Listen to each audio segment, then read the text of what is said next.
ఆల్టర్నేటర్లో winding అనేది జనరల్గా short pitch చేయడానికి ఉన్నటువంటి కారణము అది దేనిని ఇంప్రూవ్ చేయడానికి అని చెప్పేసి అడుగుతున్నారనమాట. కాబట్టి ఇక్కడ మనం చూస్తే ఆప్షన్స్లో వేవ్ ఫామ్ యొక్క షేప్ని ఇంప్రూవ్ చేయడానికి, జనరేటెడ్ వోల్టేజ్ ఇంక్రీజ్ చేయడానికి, మెషిన్ రేటింగ్ని ఇంప్రూవ్ చేయడానికి, లేకపోతే డిజైనింగ్ని ఇంప్రూవ్ చేయడానికి అని చెప్పేసి ఆప్షన్స్ ఇచ్చారు. కాబట్టి సింక్రోనస్ మిషన్స్లో మనం డిస్కస్ చేసాము, వైండింగ్ అనేది జనరల్గా కాన్సన్ట్రేటెడ్ వైండింగ్, డిస్ట్రిబ్యూటెడ్ వైండింగ్ అని రెండు రకాలుగా ఉంటుంది. ఆ డిస్ట్రిబ్యూటెడ్ వైండింగ్లో మళ్ళీ short pitch winding and full pitch winding అని చెప్పేసి అంటాము. ఫుల్ పిచ్ వైండింగ్లో మళ్ళీ integral slot winding and fractional slot winding అని చెప్పేసి డిస్కస్ చేసాం.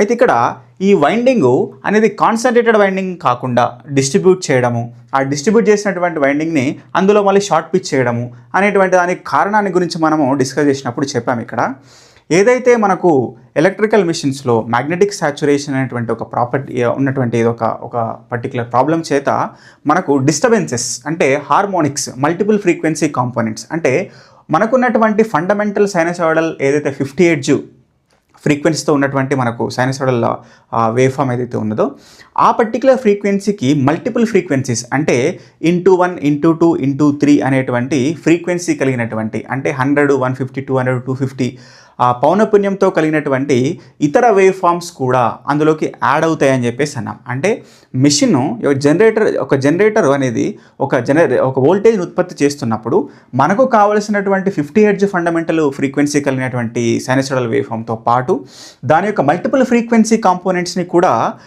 ఉత్పత్తి చేసేటటువంటి అవకాశం ఉంటుంది. ఆ మల్టిపుల్ ఫ్రీక్వెన్సీ కాంపోనెంట్స్ని ఇక్కడ హార్మోనిక్స్ అంటాము, డిస్టర్బెన్సెస్ అని చెప్పేసి అన్నాం. వాటి వల్ల సిస్టంలో హీట్ పెరుగుతుంది, దానివల్ల ఎఫిషియన్సీ తగ్గుతుంది, పర్ఫార్మెన్స్ డిక్రీజ్ అవుతుందని చెప్పేసి చెప్పామన్నమాట. కాబట్టి వాటిని ఎలిమినేట్ చేయవలసిన అవసరం ఉంది అని చెప్పేసి అన్నామన్నమాట.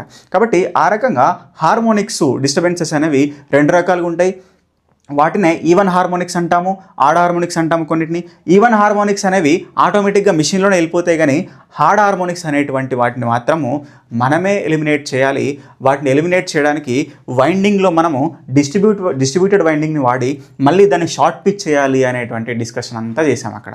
కాబట్టి ఇక్కడ వైండింగ్ని డిస్ట్రిబ్యూట్ చేయడానికి కారణము మనకున్నటువంటి హార్మోనిక్స్ లేదా డిస్టర్బెన్సెస్ ఏవైతే ఉన్నాయో వాటిని ఎలిమినేట్ చేయడానికి.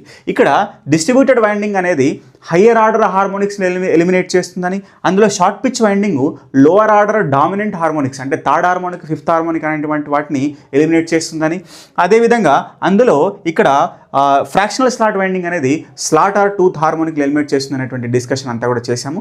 కానీ ఎక్కువ డెప్త్ అనేది మీకు అవసరం లేదు, ఒకటే గుర్తుపెట్టుకోవాలి. ఇక్కడ ఏదైతే హార్మోనిక్స్ ఉన్నాయో హార్మోనిక్స్ని ఎలిమినేట్ చేస్తే వేవ్ ఫామ్ యొక్క షేప్ ఇంప్రూవ్ అవుతుంది.